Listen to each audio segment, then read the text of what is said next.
babies are gonna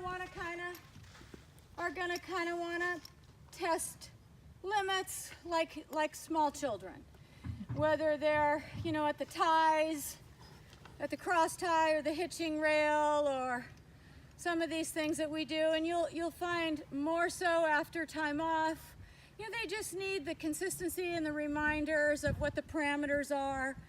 It's just exactly like what we do with small children. So now that we're on, we'll do a little bit of walking and bending and flexing right and left. I always ride inside leg to outside rein. So I want to make sure that she's listening. Walk on. But she's moving forward, that she's halting promptly and obediently. And I can ask for a bit of leg yield there. And she's moving off my inside leg to my outside rein.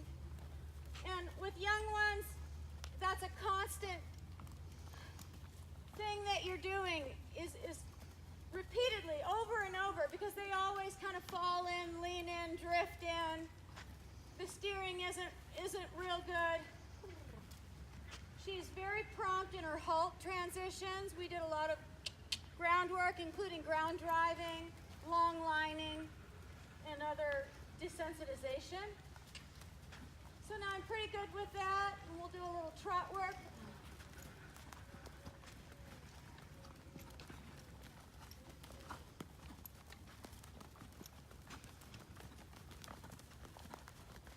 So there, here at the trot, you see there's a little more leaning in.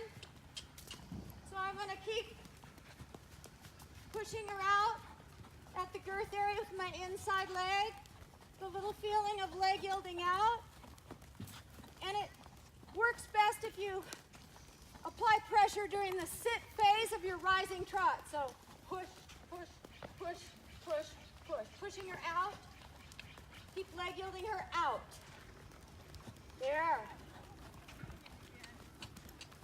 And then we'll do a little bit of change of direction.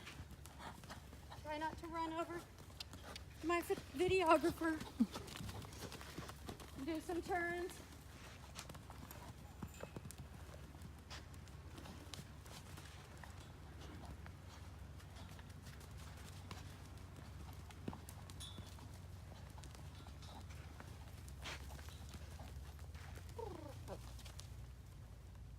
So I really like how she kind of drops her haunches into the halt without bracing. She just kind of sits and halts.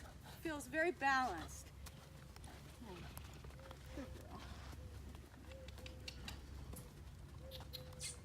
Then we'll do a little canter. So the whole purpose here is you make it short and sweet. Do things that she can do and praise her.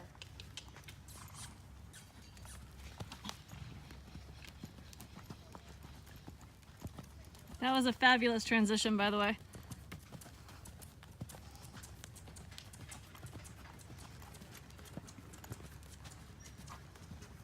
Good girl. Yes, it was. So we make all over her when she tries, and I don't mind that she's a little bit hoppity and things like that. Her enthusiasm about working is so delightful. She can bebop around, as long as she's responsive and going forward and enjoying herself. I don't mind if she's playful. I don't mind how she expresses her enthusiasm. I don't mind that she's not perfectly in the contact at all moments. All those things will come later, so we kind of major on what's really important, not the minors.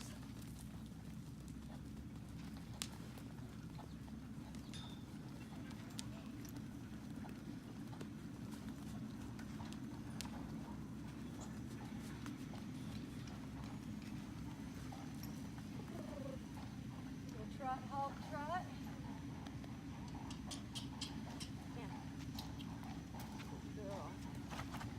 So again, just really short sessions. I don't want to circle burn her. I don't want to fatigue her. I just want her to think, oh, this is just fun and easy.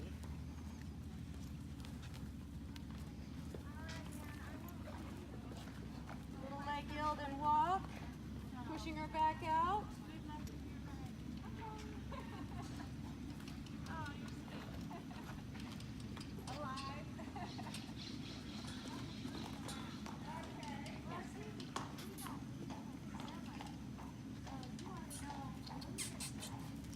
Good girl.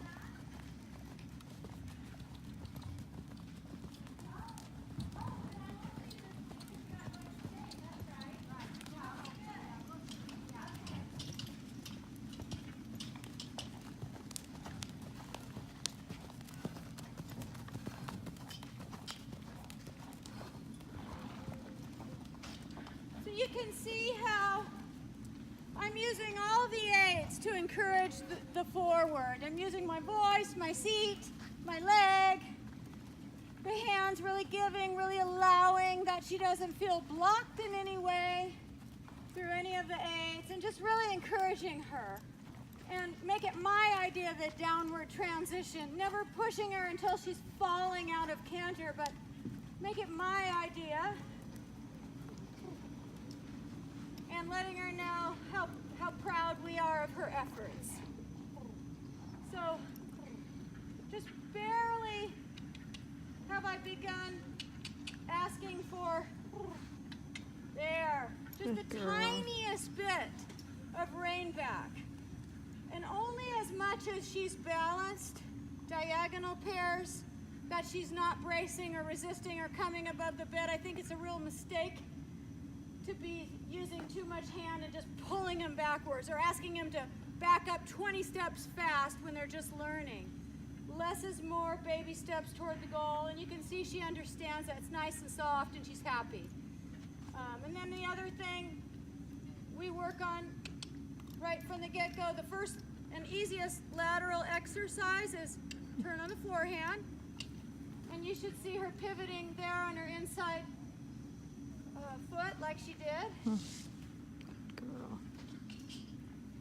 And this sets the stage for leg yield and side pass, which will come later, which are more difficult than turn on the forehand.